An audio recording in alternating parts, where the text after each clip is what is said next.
Olá! Ter um plano de saúde é o terceiro desejo de consumo do brasileiro, atrás apenas de educação e casa própria.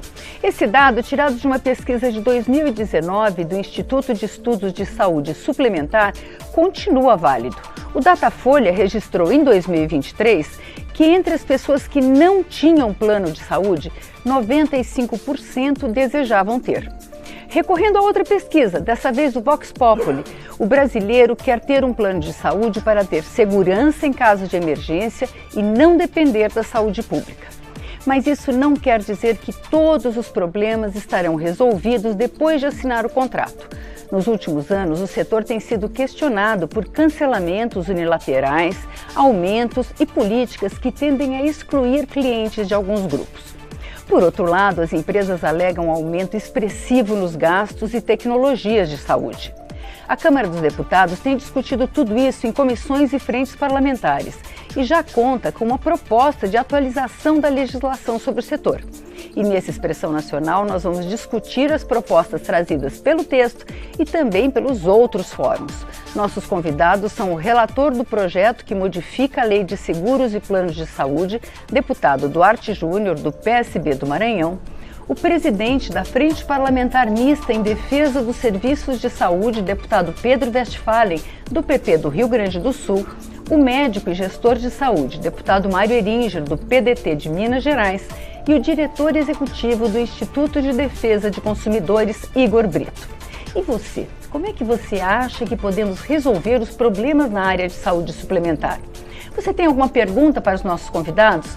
Manda pelo nosso chat no YouTube ou pelo WhatsApp 61 99620 2573. Muito obrigada por os senhores terem aceito o nosso convite. Esse ano, de acordo com o levantamento do Ministério da Justiça, apenas com as principais operadoras de saúde do país, nós temos 290 mil casos de cancelamentos unilaterais dos planos. Quando esse número explodiu, o presidente da Câmara, deputado Arthur Lira, se reuniu com o setor e conseguiu um acordo, uma promessa de que esses cancelamentos seriam suspensos. A Agência Nacional de Saúde, recentemente, agora, editou uma nova norma e disse que os planos só podem ser cancelados por questão de pagamento, que pode ser por fraude, mas isso é outra questão, né? Crime pouca gente comete.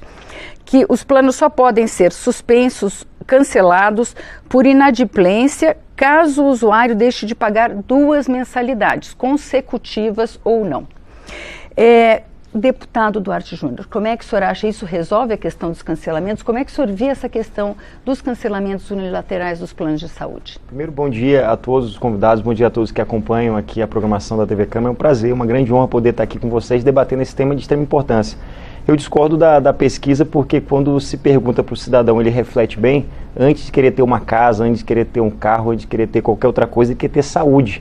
E para ter saúde, ele quer ter segurança de que ele vai ser atendido. Infelizmente, por vezes, por mais que o SUS seja forte, por mais que o SUS garanta o atendimento de muitas pessoas, mas ele consegue ter, pelo menos no imaginário, a segurança de que tendo um plano de saúde, ele vai ter assistência. E qual é a grande problemática? É que o consumidor ele paga na expectativa de que ele vai ter a cobertura, na expectativa de que se ele adoecer, se ele precisar, o plano vai atender, mas o que vem acontecendo hoje? O consumidor paga o plano de saúde, mas quando ele mais precisa, ele não é atendido. Então isso gera uma indignação, isso gera uma frustração. São muito mais de 290 cancelamentos. Esses 290 cancelamentos, 290 mil cancelamentos, são pessoas que têm um mínimo de informação e acesso a um advogado, uma defensoria pública, a um órgão de defesa do consumidor, um PROCON. Tem muitas pessoas que têm um atendimento negado e não têm sequer condições, não têm às vezes nem paciência, tempo, não têm conhecimento técnico de procurar os seus direitos. Então o problema é muito maior do que essas pesquisas relatam.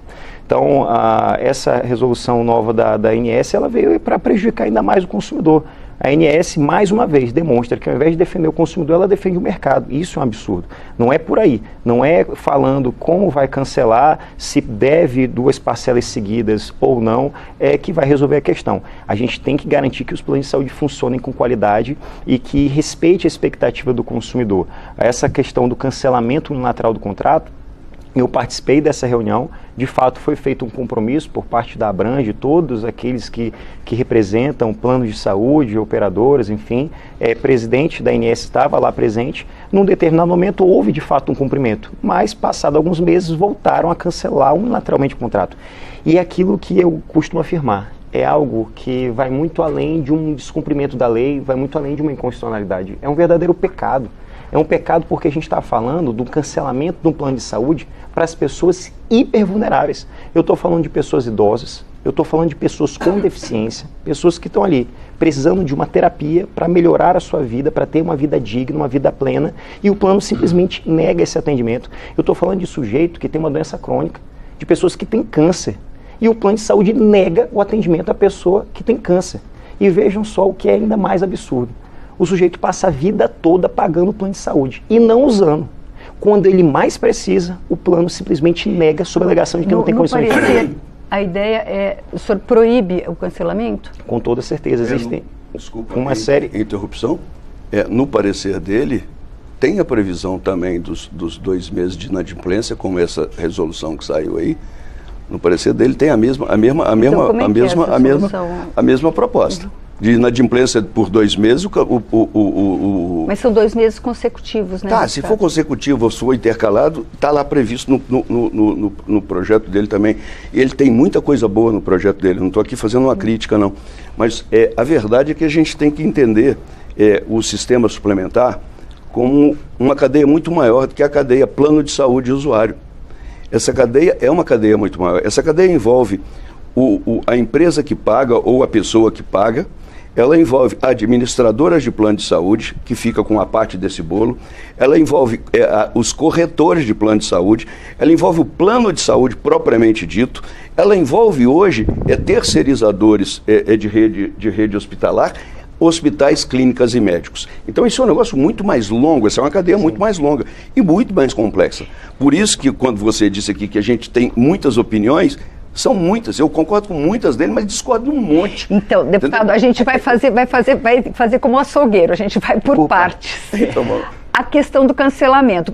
Pronto. Eu só gostaria de fazer uma ressalva, em razão da interrupção, porque eu admiro e agradeço o deputado por estudar e buscar entender o meu relatório, mas eu acredito que ninguém mais do que eu conhece o meu relatório, porque fui eu que escrevi, fui eu que me dediquei a analisar os mais de 287 projetos de lei e dissertar sobre eles, participar de audiências públicas. Sobre o cancelamento, o que nós fazemos no relatório, o que nós propomos, é corrigir um grande absurdo, porque hoje como é que funciona o cancelamento antes dessa resolução da ANS? Faz uma concha de retalhos. Começa a somar os dias de atraso do consumidor no intervalo de 1 ano. Ou seja, o consumidor esse mês atrasa 10 dias, no mês que vem atrasa 10 dias, e somando esses dias durante 1 ano, computa um período para o cancelamento, é feito o cancelamento. Ou seja, o consumidor ele não consegue fazer essa contabilidade. É difícil para quem é advogado, é difícil para quem atua na fiscalização. O que nós estamos propondo é que a contagem desses dias seja tão somente corrido, ou seja, 60 dias corridos. Se não for corrido, se não for consecutivos, não vai contabilizar, ou seja, não vai poder cancelar pelo inadimplemento, ou seja, é muito mais favorável ao consumidor, que é o lado mais fraco da relação. Sobre o cancelamento unilateral do contrato, nós colocamos expressamente, de forma inequívoca no nosso relatório, a proibição, a vedação, a proibição clara do cancelamento unilateral do contrato, porque não, como eu afirmava, e aqui eu preciso realmente concluir, é muito mais do que uma ilegalidade, é muito mais do que uma imoralidade, é um verdadeiro pecado, porque infelizmente, apesar de aqui eu entender que todos concordam que não pode cancelar unilateralmente, infelizmente, é o que está acontecendo na prática, com as pessoas que mais precisam, isso a gente não pode aceitar. Deputado Maria Lins, o senhor que já começou a responder. Eu sofro de um problema sério, que é a angústia. Sabe? A gente sabendo... Eu me pergunto, imagina quem está doente não tem plano de saúde. A gente tem 4 pessoas participando aqui e fica difícil. Eu quero participar, ele quer. E essa divisão de tempo é um negócio complicado para nós todos. Cada um de nós quer colocar a nossa posição. Eu conheço e concordo com o deputado Duarte e quanto ao cancelamento unilateral dos contratos, ninguém acha que aqui concorda. Não deve ser um troço que pode ser feito. Agora, nós temos que discutir um negócio muito mais amplo. Por exemplo, isso era um pacto entre gerações. As crianças pagavam menos e o idoso pagava mais, mas a criança, o adolescente, subsidiava de uma maneira, por não uso, o uso dos adultos. Isso chama-se calculatorial. Quem mexe com isso sabe. O que está acontecendo hoje? Nós estamos subindo as duas pontas. O transtorno do espectro autista hoje é um dos custos mais altos que tem para plano de saúde. Então, criança hoje não estão entrando em plano, é um negócio muito mais sério. Não estão dando mais plano para criança. Então, a gente tem que abranger uma série de outros temas, porque a criança vai ficar de fora. Vamos tentar. Deputado Pedro Westphalen, como é que o senhor vê essa questão do cancelamento? Primeiro, a responsabilidade da Câmara em trazer ao debate esse tema tão atual e tão importante com pessoas que pensam um pouco diferentes. Eu acho que é uma grande oportunidade de nós fazermos um novo marco regulatório. Hoje o problema de saúde e de sustentação da saúde não pode tratar como açougueiro porque as coisas se interligam. Não adianta tratar só da suspensão do contrato, porque uma coisa depende da outra. Eu acho que é uma grande oportunidade de fazermos um novo marco regulatório e de através de um estudo profundo que está sendo levantado de dados, de problemas, até porque a saúde suplementar ela se mostrou extremamente necessária e indispensável no Brasil. A pandemia nos mostrou isso aí. A pandemia nos mostrou que a cada 4 brasileiros, um tem um plano de saúde, que hoje são limitados pela agência em praticamente 5 modalidades.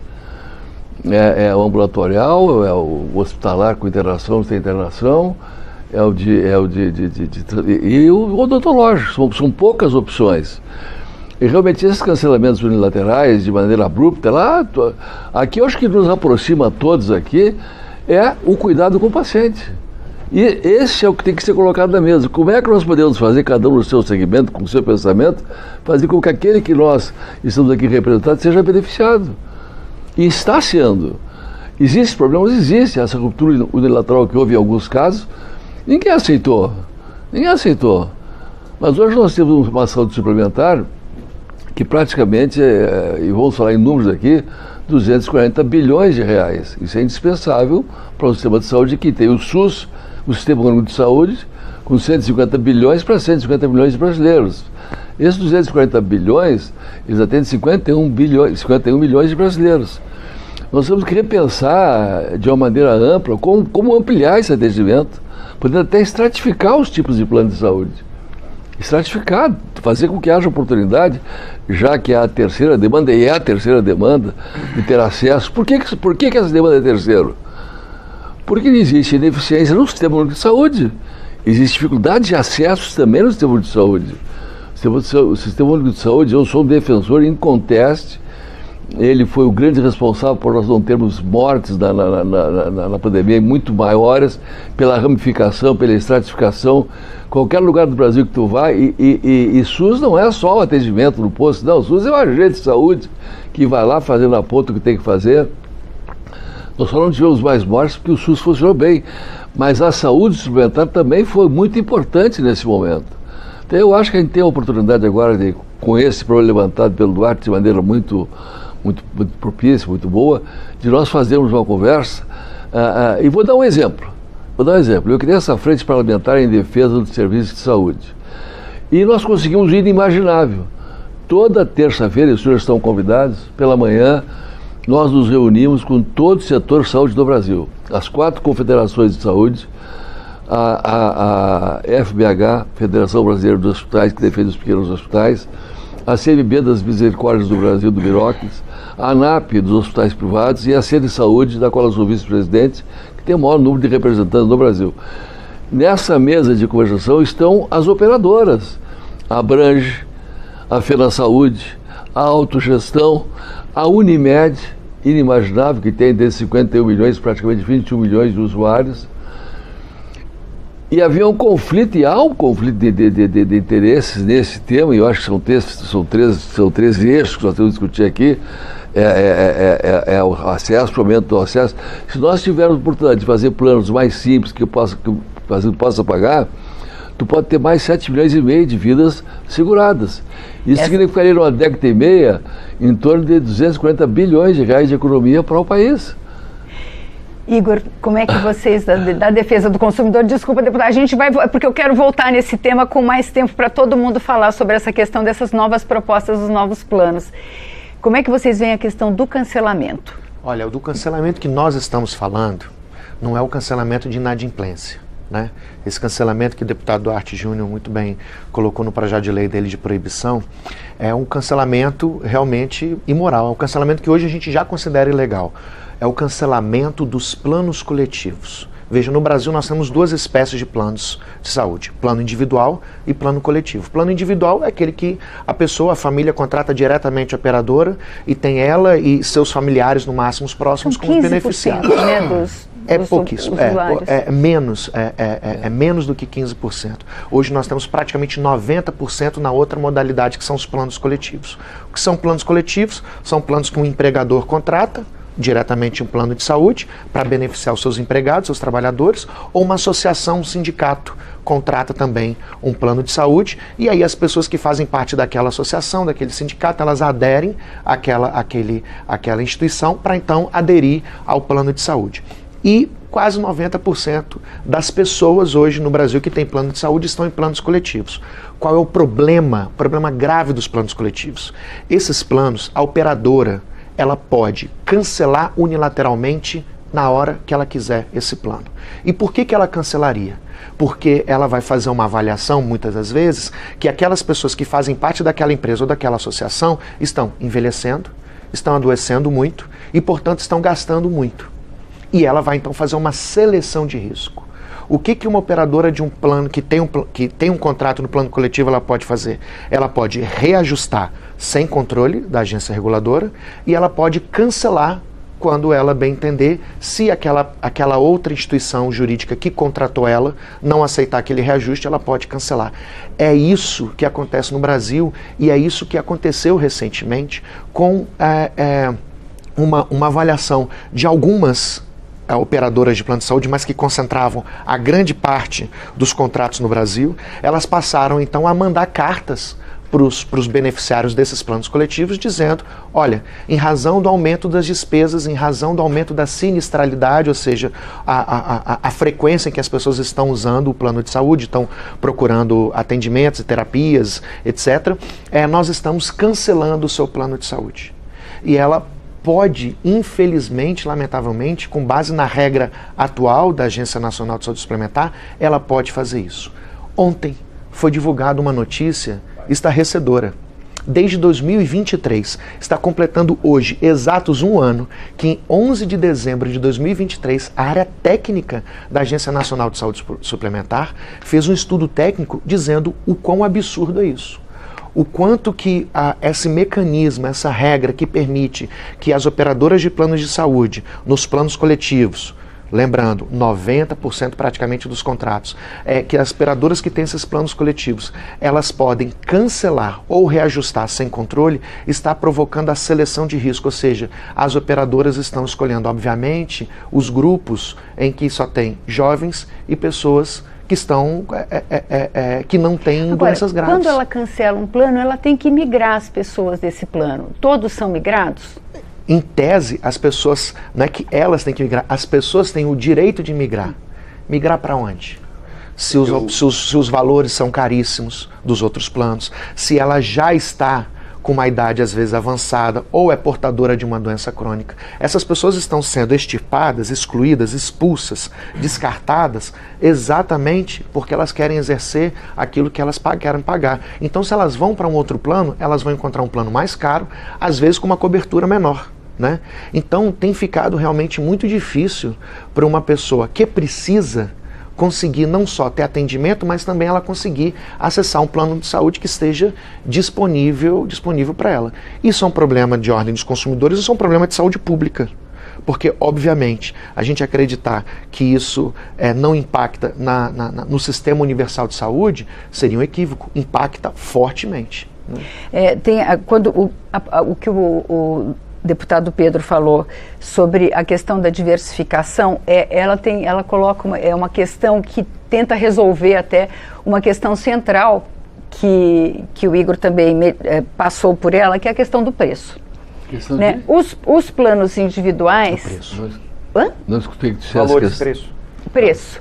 Os planos individuais, os reajustes são decididos pela Agência Nacional de Saúde Suplementar.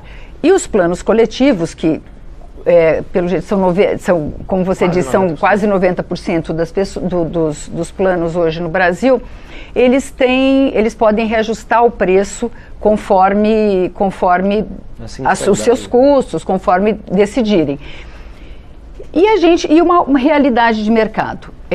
Sei lá, há 40 anos, um plano de saúde era uma coisa que não era muito caro. Hoje, para a classe média, é uma questão que todo mundo conversa sobre isso.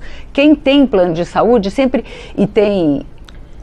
perdeu o plano da empresa, se aposentou, fica com uma dificuldade. Há 40 anos não tinha tomografia. Há 40 anos então, deputado Pidorigi, como é que o senhor vê a questão mas como é que se resolve essa questão do preço? Eu tenho 70 anos, então posso falar com essa facilidade do tempo. Há 40 anos não tinha muita coisa. Então, as coisas mudaram, tanto da informação para o cliente, quanto do custo operacional da saúde e das exigências que as pessoas fazem. Vocês viram anteontem, o presidente Lula, traumatismo craniano há 51 dias. Na medicina correta e naquela situação, num paciente daquela idade, ele tinha que estar fazendo exames sequenciais de tomografia muito mais a miúde para não ser pego naquela situação de urgência.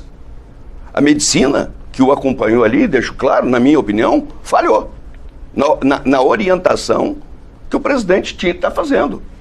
Isso custa dinheiro. Eu não sou defensor de plano de saúde, na verdade, eu sou médico. Eu sou ortopedista, eu gosto de fazer medicina, mas eu participo desse processo, eu tenho hospital, eu tenho todo um envolvimento com isso. O relator do projeto, ele propõe coisas boas, e uma delas é a questão do intermediário. Porque quando você chama de plano coletivo não é um negócio só. Plano coletivo, tem coletivo por adesão, tem PME, tem um monte de coisa, e são diferentes no tratamento e na organização do processo. Por isso, como o Pedro falou, não é uma coisa simples, não dá para fatiar. A gente precisa conversar disso profundamente. No projeto do Pedro, do Duarte, que apresenta um projeto que eu falei que eu tenho divergências, ele apresenta uma solução boa para um pedaço desse, que é a questão de não depender de uma administradora para você poder fazer um plano coletivo, para você fazer um plano por adesão. Está lá no seu projeto. Eu li, tá? Eu não estudei ele o tempo todo que você estudou, mas eu li. Então, está lá. Então, nós precisamos de começar a sentar com menos defesa e com mais vontade. Porque defender consumidor, me desculpe, eu defendo pra caramba, minha vida inteira eu fiz. Mas existe uma lógica que o Pedro colocou. O SUS gasta 150 bi para 150 milhões de pessoas. A saúde suplementar gasta 250, se eu não me engano, para 50 milhões de pessoas. Então, quem é que está pior, se você for fazer uma avaliação? É o SUS. Apesar de eu achar que foi uma das melhores coisas que o Brasil fez para o brasileiro.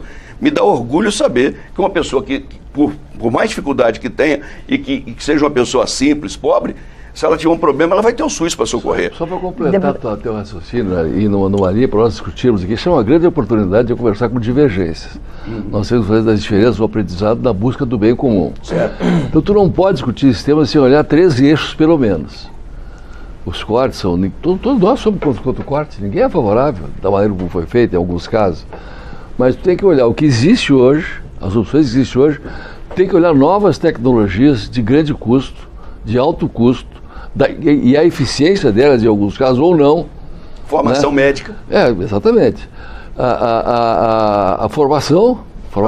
Desculpa, os médicos estão saindo da escola. E também a relação. O cara, para dar um laudo para ele não sabia um exame. A relação, não sabe escrever português. A relação médico, hospital, prestadora tem que estar nessa discussão.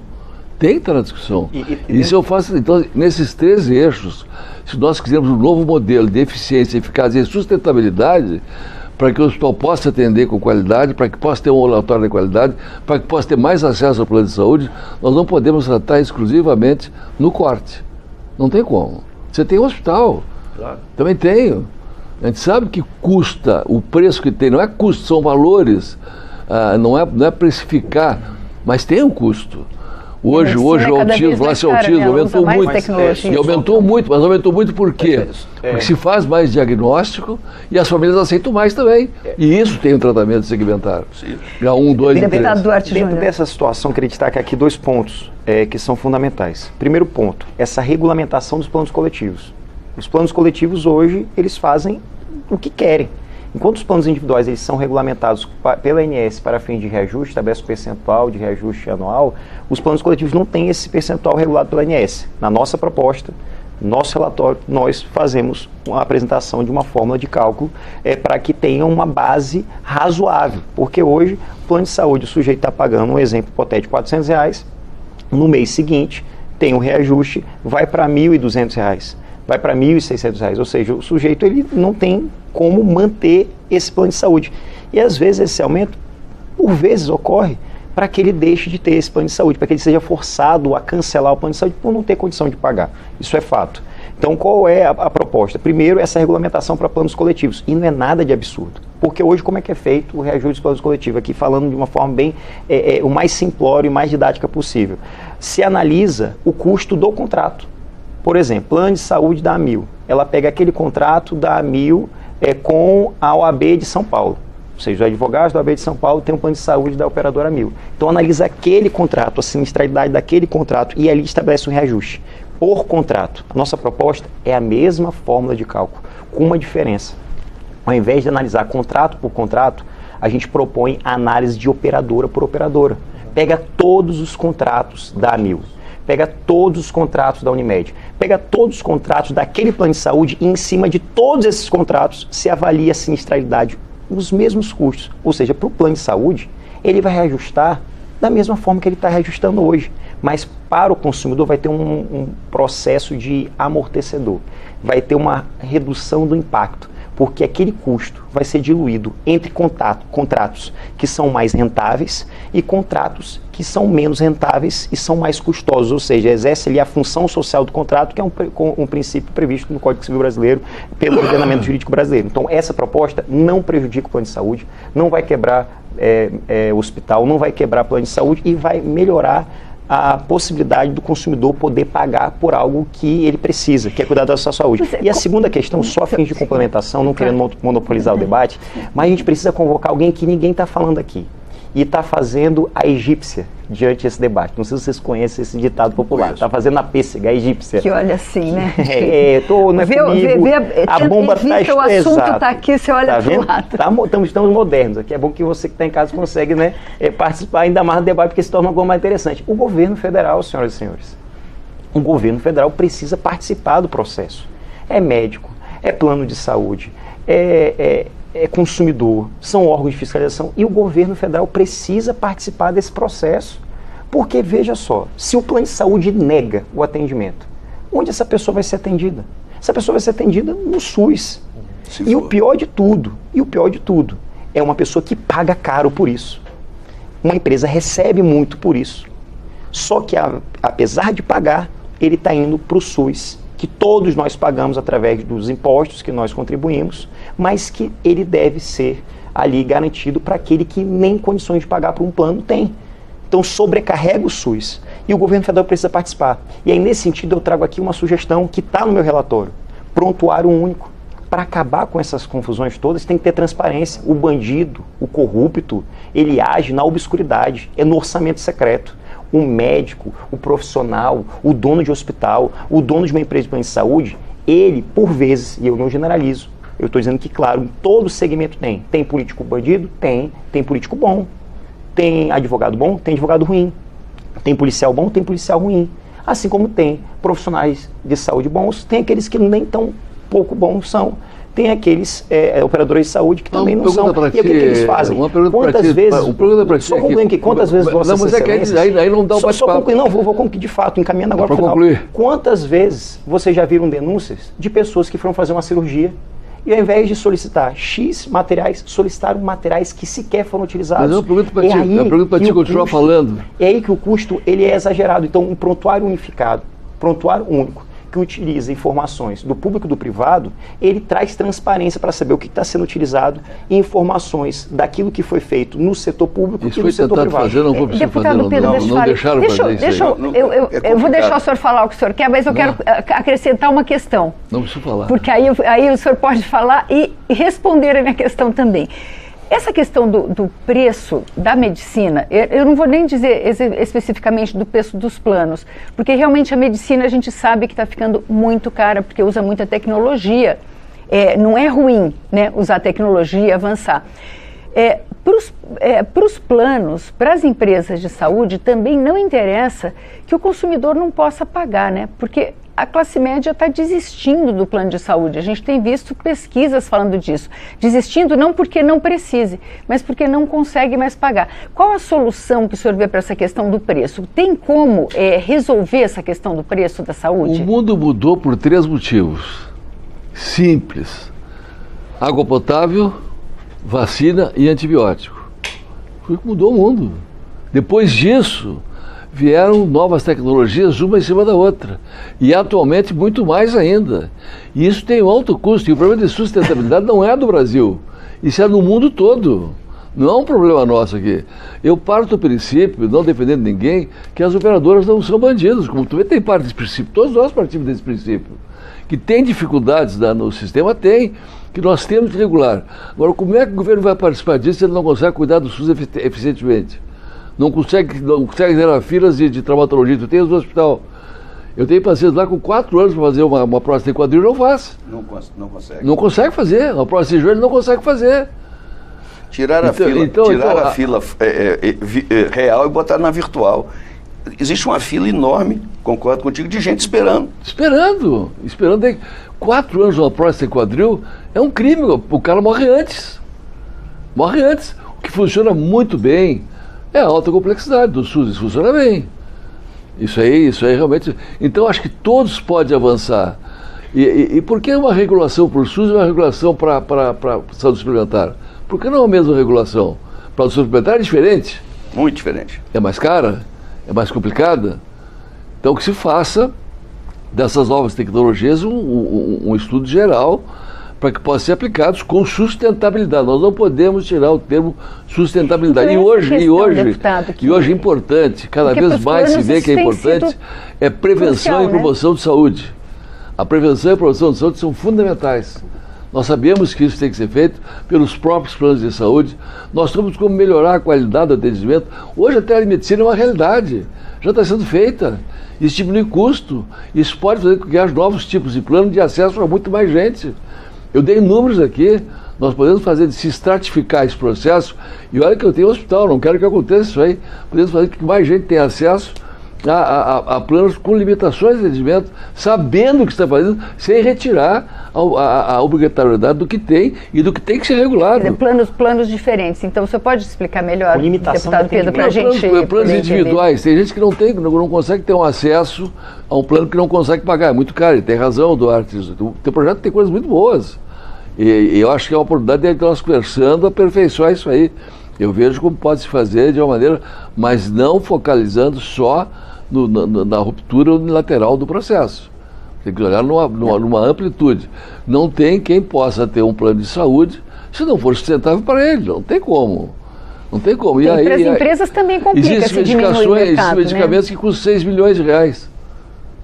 10 milhões de reais. Você tem que usar desde que tenha a certificação da sua eficiência, da sua qualidade e dos resultados que terá se aplicar isso. É a nova tecnologia. Então, e como que a gente...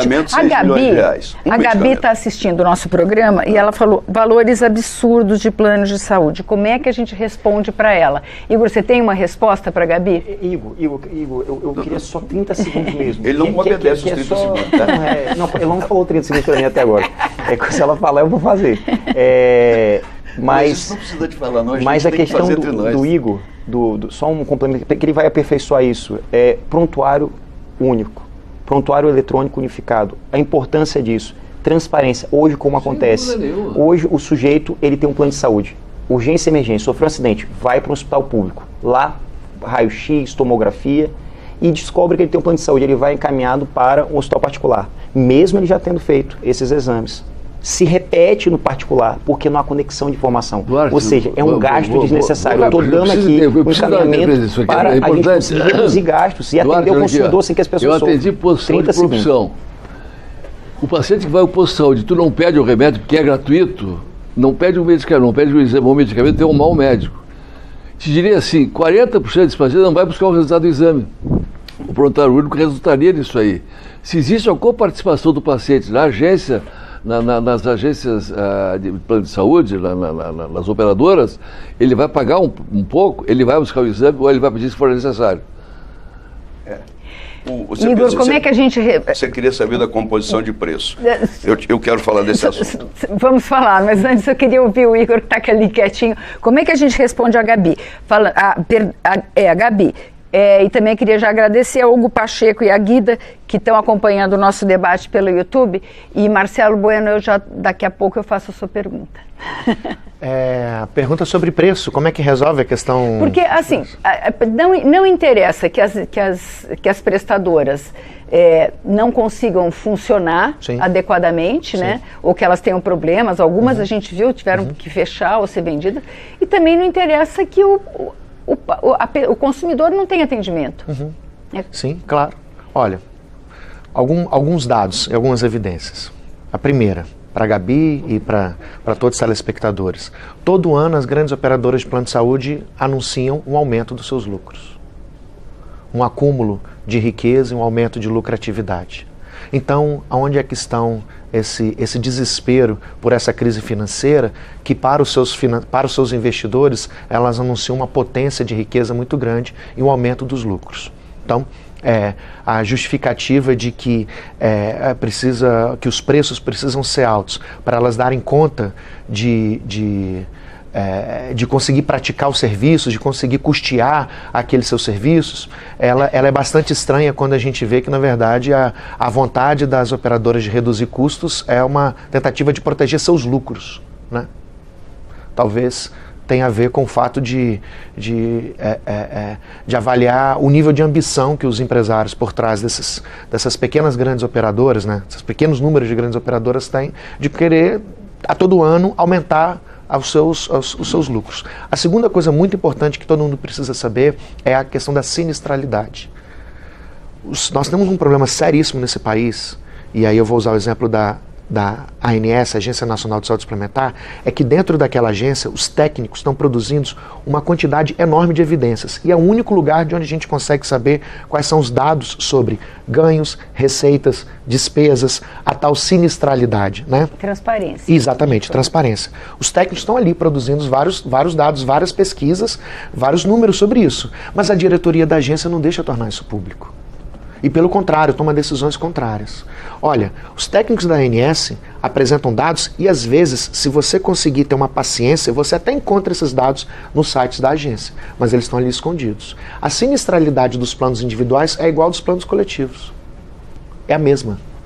E a ANS regula os planos individuais. Lá os reajustes todos os anos são controlados. Durante a pandemia, como teve, obviamente, uma menor procura das pessoas da rede de saúde, porque as pessoas só iam em situação de extrema urgência ou para tratar das doenças, das consequências da Covid, então as pessoas não procuraram tanto médico, obviamente, né? Todo mundo estava recluso em casa.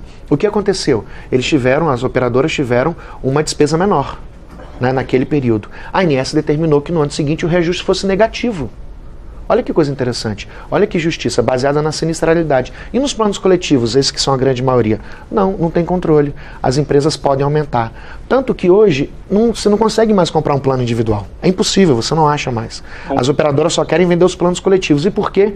Porque elas têm controle total. Elas conseguem, de novo, cancelar na hora que elas quiserem ou condicionar, ou vocês aceitam esse reajuste, ou a gente cancela. E, obviamente, um empregador, às vezes uma grande associação, uma federação de indústria, Confederação Nacional de Indústria, tem um problema enorme, não consegue contratar mais uns planos de saúde que seus filiados, que seus membros consigam pagar. Então, o problema de discutir preços e despesas é um problema de discutir a transparência. Nós, consumidores, estamos cansados de ver, às vezes, pelas notícias, etc., o lamento dos empresários por trás dos planos de saúde. Vai quebrar, se continuar a regulação assim, vai quebrar. Se o rol não for taxativo, se o rol for exemplificativo de doenças que a gente tem que cobrir, nós vamos quebrar. E elas não quebram. Pelo contrário, elas anunciam o maior preço. Então, para quem representa beneficiários, usuários de plano de saúde, é muito difícil conseguir discutir preço se a gente não tem acesso às informações. A agência reguladora tem esses dados. Então, volto a dizer, hoje está completando exatos um ano, em 11 de dezembro de 2023. Isso foi uma reportagem que se publicou ontem, se tornou público por pressão nossa, do IDEC e de outras organizações, para que a diretoria tornasse público da ANS os documentos que os técnicos estavam produzindo. Eles produziram documentos, no sentido de estudos, dizendo que os planos coletivos têm que ter reajuste, tem que ter controle do reajuste de preço e a proibição do cancelamento, e que isso, segundo os dados econômicos e financeiros, não vai quebrar nenhuma empresa. Deputado Marerige, o senhor colocou em outra ocasião uma questão que incide sobre os preços, que é a cadeia. Como é que é? O senhor poderia explicar melhor essa questão? Eu na vez passada eu coloquei num programa isso aqui, mas hoje já entrou mais gente nessa cadeia, que na minha cabeça que eu não sabia, já estava. A cadeia é um paga e no final o outro recebe. É mais ou menos isso. Se é o individual ou se é coletivo, alguém paga e alguém recebe. Entre essas pessoas nasceu o plano de saúde, porque os preços eram exorbitantes. Os planos de saúde entraram. Naquela ocasião, os planos de saúde faziam a sua própria corretagem. Mas depois, ganhando muito dinheiro, overnight, não sei, os mais velhos aqui vão saber, abriram mão da corretagem e criaram-se as grandes corretoras. Então o dinheiro, quando ele entra aqui, ele já não bate no plano de saúde mais, ele bate na corretora. Depois veio a tal da operadora, da administradora de plano de saúde. O que essa administradora faz? Reservou um mercado próprio. A administradora, ela faz esses planos coletivos por adesão que precisam dessas entidades associativas. Só que essas entidades associativas, de uma maneira muito clara, são montadas para que supere os limites da lei e entrem no processo. Então, os planos coletivos, de uma maneira menos aparente, menos transparente, eles são vendidos os individuais, só que é o individual que entra dentro de um pool de pessoas que vão se submeter a uma associação qualquer. Não é, como você disse, e existe também a Federação do Comércio, não é isso. Tem entidades, então tem um custo de alugar entidades para que as entidades forneçam o seu CNPJ, o seu negócio para as administradoras. Então tem gente ganhando dinheiro aí, administradora, corretora as entidades. Aí chega no plano de saúde. Se você pegar esse custo dessa primeira parte aqui, está 41% do preço. 41% do preço do plano de saúde. Então o plano de saúde não é uma coisa cara. Cara é o processo todo. Quando chega no plano de saúde, o dinheiro tem que ter aquele dinheiro que chama-se reserva técnica. São as reservas de PEONA, de uma série de outras coisas. Que desses 59% que sobraram aqui, come mais 10, 15. Esse valor, então se você botar em R$100, esse valor do plano de saúde que você compraria por 100, você já estaria comprando e chegando o dinheiro na mão do plano de saúde por 40. R$40, 60 vai na frente. E aí depois, esse dinheiro na mão do plano de saúde, tem a administração do plano de saúde, baseada em cima do que ele falou e muito bem, da tal da sinistralidade. E o plano de saúde tem o processo administrativo dele, que tira o dele. O custo operacional da medicina é muito mais barato lá na ponta. Então, quando a gente fala disso de uma maneira quase que irresponsável, falando, é plano de saúde, a gente tem que fazer uma análise correta e completa disso.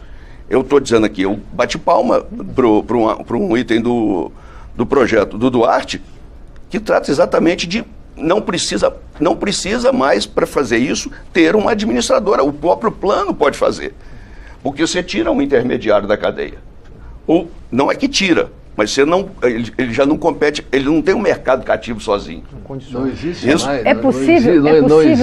Não existe segmento mais conflituoso do que o setor hospitalar e as operadoras. Sim. Não existe, nós vivemos em conflito. Direto. Agora, não parte do teu princípio que eles têm lucro, eles tiveram um prejuízo imenso agora, principalmente por causa do repuxo da pandemia, isso é evidente, eles têm números lá, tu pode olhar e ser transparente. Nós temos um conflito de relação muito grande com as operadoras. Nós, setor, eu sou vice-presidente da Confederação Nacional de Saúde. justamente por essas dificuldades e por esse preço aumentado pelos intermediários. Então, esses E também tem um problema que não se tratou, tratou aqui, que também é a fraude que existe no meio. A fraude que existe aí é grande, não é pequena. Essas fraudes temos que olhar. Existem fraudes que oneram os planos de saúde também. Não estou defendendo ninguém, pelo contrário. Se eu tivesse que defender aqui alguém, defenderia o que nós todos estamos defendendo, que é o paciente. Nós todos estamos envolvidos em defender o paciente, o usuário, aquele que vai usar. Agora, para isso, tu não pode deixar de olhar esse todo. Por isso que a gente não pode ser como um açougueiro fatiado. Uma coisa é interligada à outra na saúde. Então, esse projeto é um projeto bom. Tem 3 mil projetos de saúde aqui no Parlamento. 3 mil projetos.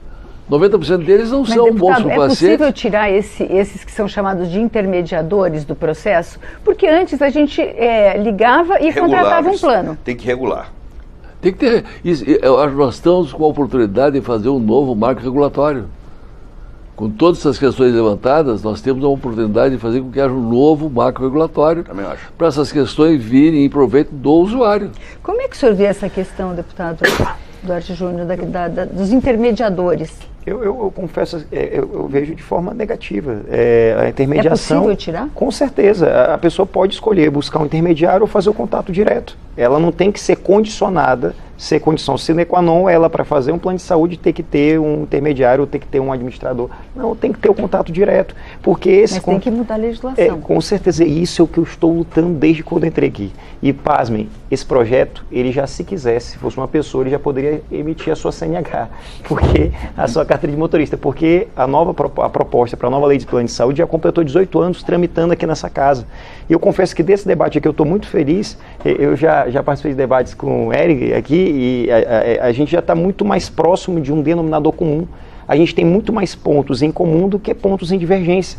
Então o que a gente precisa fazer? É avançar, porque algo que é unanimidade aqui entre nós. Do jeito que está, não está bom para ninguém. Não está bom para ninguém. Mas isso os concordam, os operadores concordam, todo mundo concorda. Pois é, e a gente precisa então entender que não vai ser 100% do jeito que Vossa Excelência quer, não vai ser 100% do jeito que o DEC quer, não vai ser 100% do jeito que o Eric quer, não vai ser 100% do jeito que eu quero. Então a gente precisa pegar esses pontos que a gente concorda e avançar e botar para votar.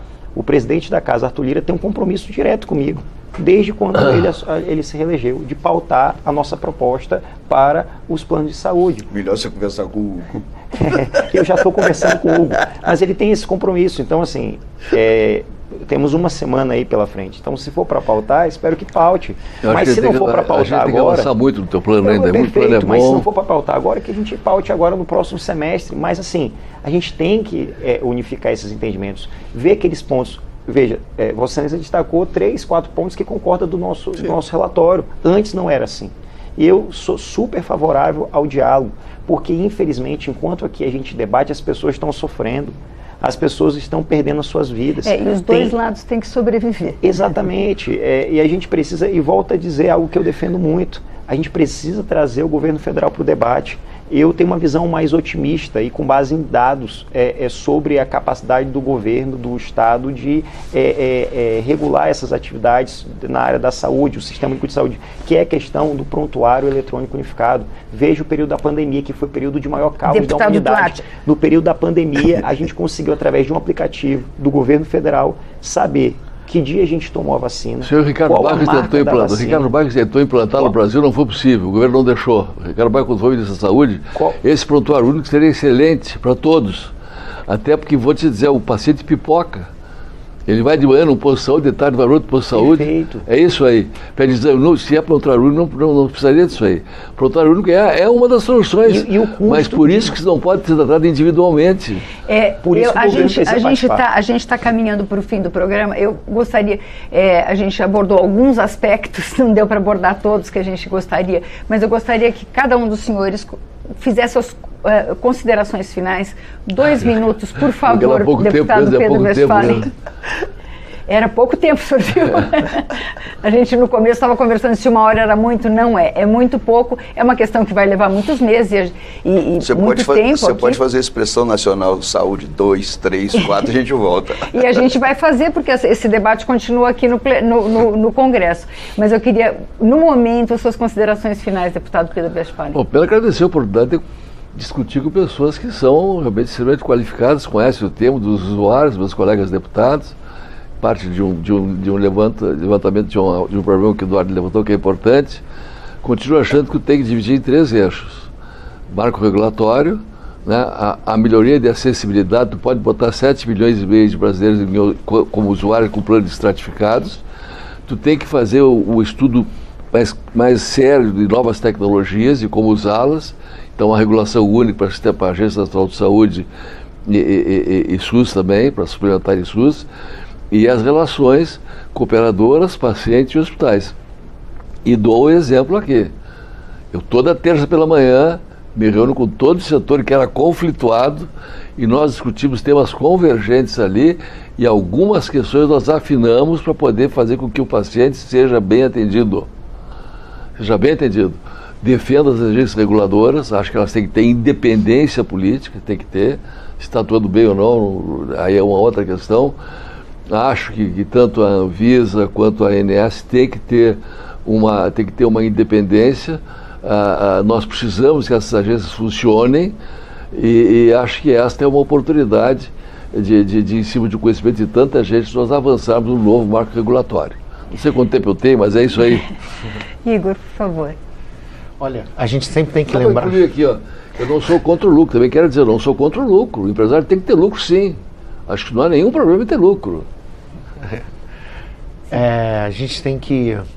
Nessa discussão, é muito comum a gente ter uma preponderância da voz dos médicos, da voz dos empresários, da voz dos donos de hospitais, né? E a voz dos usuários, ela sempre fica relegada. É o setor mais importante, mas o menos organizado, obviamente, né?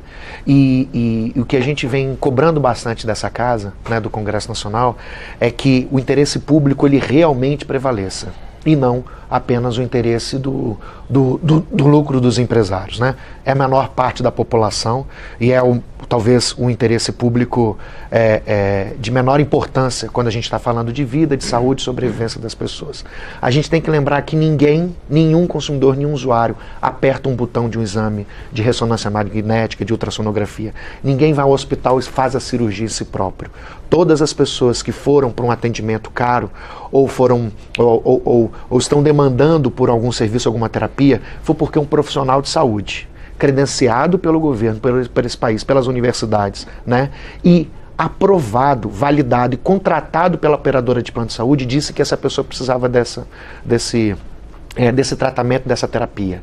Se ela é cara, se ela é sofisticada ou se é uma fraude, o problema não é do consumidor, o problema não é do usuário, né?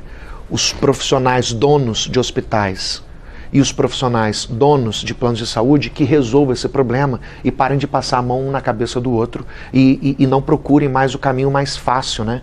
O caminho mais simples, que é trazer esse custo, essa despesa, essa ineficiência para o bolso das famílias brasileiras, que vão ter seus recursos capturados, como você bem falou. Plano de saúde, a mensalidade de plano de saúde é um dos maiores impactos que nós temos na renda familiar de quem tem plano de saúde. A pessoa então está pagando plano de saúde, se esse dinheiro está sendo desperdiçado numa ineficiência, num processo de problema e de conflito entre empresários, entre profissionais de saúde, né?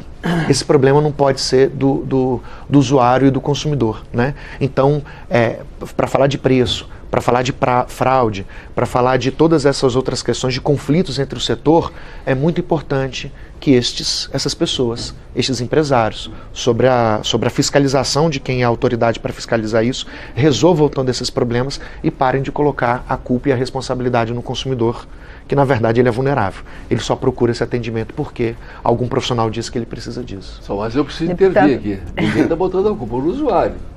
Ninguém está colocando a culpa no usuário. Não, essa tua fala aqui... A carapuça não, você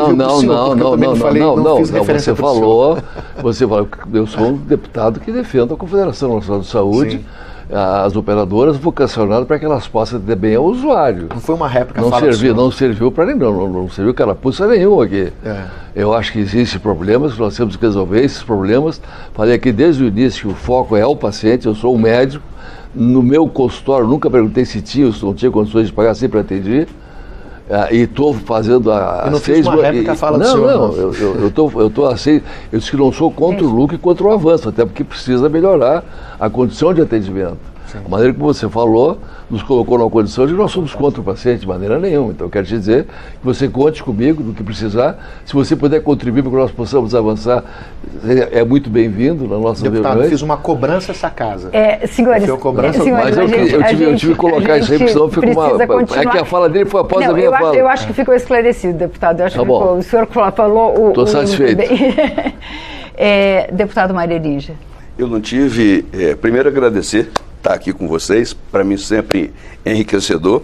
Eu não tive a oportunidade de fazer o contraponto que o Pedro fez logo imediatamente. Eu me senti também atacado, porque apesar de tudo que eu falei, e acho que falei bastante o suficiente, que eu marquei muito essa posição de que isso aí é uma cadeia, continua o estigma de quem é culpado do processo é o médico e o plano de saúde, simplesmente. Não é. Eu falei os empresários. Não é. Os empresários. Não é.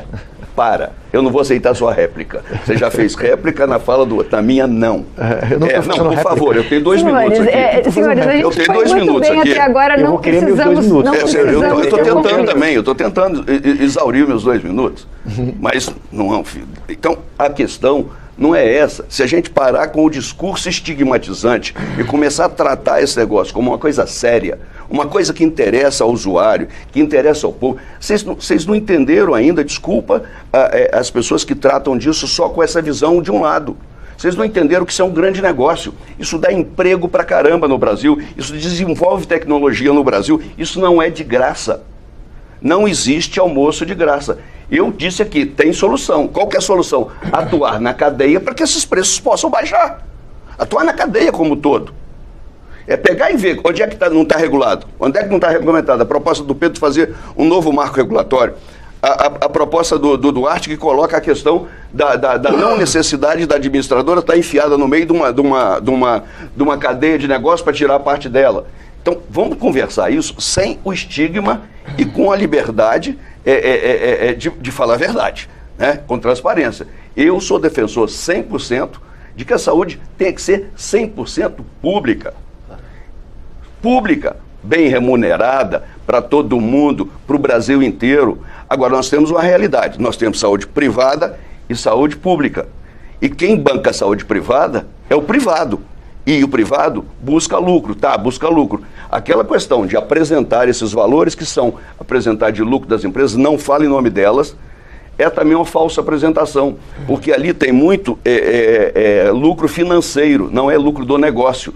Quando você desmilinguir aquela conta, você vai ver que a conta do plano de saúde, o lucro do plano de saúde, não foi tão grande assim. Quando houve a redução dos valores em 16%, se eu não me engano, em 2001, foi legal, diminuiu o preço, mas aconteceu uma coisa, o rebote daquelas cirurgias todas que foram paradas durante a pandemia vieram em 2022, e aí lascou tudo. Então, desculpa, a minha veemência, mais uma vez, quero te pedir desculpa, inclusive, que eu queria terminar e falar 2 minutos para você, meu filho.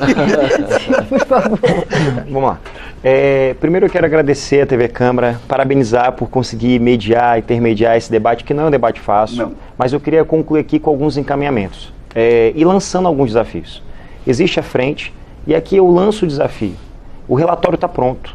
Não tem por que apresentar um novo projeto, fazer uma nova regulamentação, se a gente tem uma proposta que tramita há incríveis 18 anos nessa casa, e está no ponto de entrar no plenário com um relatório que vai fazer 2 anos que foi publicado. Então, meu desafio, meu pedido, se reúna toda terça-feira, e até o dia 6 de fevereiro do próximo ano, me apresente os pontos que vocês não concordam do meu relatório. Que eu sou a favor do diálogo. E por várias vezes eu já modifiquei alguns pontos do relatório atendendo o pedido de Vossas Excelências, porque não era ruim para as pessoas, não era ruim para os consumidores. Respeito quem defende os seus lucros, respeito quem não quer ter prejuízo, mas eu quero que respeitem também a minha escolha de defender a vida, de defender os consumidores e não deixar que eles sejam tão somente vistos em época de eleição, mas durante o exercício do mandato eles não sejam cuidados, não sejam tratados. Porque prejuízo a gente recupera, mas vida, infelizmente, não tem plano de saúde, não tem SUS que restabeleça a vida e que faça o milagre, assim como tão somente o nosso Senhor Jesus Cristo. Por isso que aqui eu peço que Vossas Excelências possam me apresentar os pontos que vocês não concordam. E aqui eu trago ainda também, dentro desses 2 minutos, um remember histórico, né? A história dessa casa. Eu me lembro de um projeto de lei que na década de 80 tramitou por aqui. E esse projeto de lei dividiu a casa entre os neoliberais, aqueles com pensamento mais à direita, e os progressistas. Os liberais afirmavam que se esse projeto se transformasse em lei, empresas iriam falir, empresas iriam quebrar. Os progressistas falavam que não, que se esse projeto se transformasse em lei, as coisas iriam melhorar e ia ter mais transparência para o consumidor. Eu estou me referindo ao Código de Defesa do Consumidor, que se transformou em lei no dia 11 de setembro de 1990. Nenhuma empresa faliu, nenhuma empresa quebrou porque cumpriu a lei e porque respeitou o consumidor. Pelo contrário. Por essa razão que eu digo, a nossa proposta para a nova lei dos planos de saúde vai defender o consumidor, vai proteger a sua vida, vai acabar com o cancelamento unilateral do contrato, vai garantir que as empresas boas possam sim claramente lucrar, mas vai fazer também com que as empresas ruins possam sair do mercado. E por fim, aqui, ao tempo em que eu agradeço todo mundo pelo debate, eu concluo reforçando esse pedido. Do jeito que está, não está bom para ninguém. A gente tem que modificar essa lei e é por essa razão que está lançado o desafio. Até dia 6 de fevereiro eu recebo essas propostas e me comprometo em publicamente e televisionado pela TV Câmara a debater cada um desses pontos para que no semestre que vem, se não pautar na próxima semana, a gente possa pautar, aprovar a nova lei dos planos de saúde. Muito obrigado. Eu agradeço. Depois de uma discussão grande, né? Eu agradeço demais a presença dos senhores e você que está em casa já viu que aqui no Congresso o debate é tão intenso e tão tenso quanto é na sua vida, quando você pensa na sua saúde, né? Os deputados estão discutindo e você pode continuar acompanhando esse debate aqui pela Rádio TV Câmara e pelas nossas redes sociais. Nesse Expressão Nacional, nós conversamos sobre a regulamentação dos planos de saúde com o diretor executivo do Instituto de Defesa de Consumidores, Igor Brito, e os deputados Mário Eringer, do PDT de Minas Gerais, Pedro Westphalen, do PP do Rio Grande do Sul, e Duarte Júnior, do PSB do Maranhão. Você continua acompanhando esse debate, mas por enquanto eu agradeço a sua audiência e até a próxima.